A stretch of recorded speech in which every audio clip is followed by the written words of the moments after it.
It was around 700. Outside the Supreme Court, the debate over health care raged on, even after a majority of justices gave President Obama's health care overhaul a constitutional stamp of approval.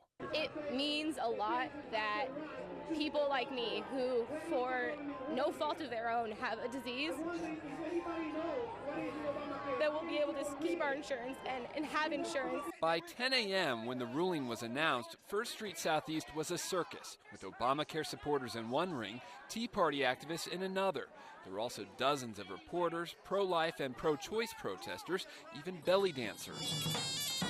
All morning long, the sidewalk and front steps of the Supreme Court were packed with protesters from both sides of this issue, and even hours after that ruling came down, both sides continued to debate this issue, passionately arguing their viewpoints. My country works right way. Opponents now vow to turn their attention to November, promising to make President Obama a one-term president by labeling so-called Obamacare as a new tax on Americans who don't want health insurance. In the meantime, House Majority Leader Eric Cantor says the House will vote July 11th on whether to repeal the law. I think people are pretty fired up about this, and I think people are pretty angry. And I think there will be. I think people will go to their congressmen, and I think that they'll ask for a repeal. Supporters of the law point out no repeal effort is likely to pass through the Democratic-controlled Senate.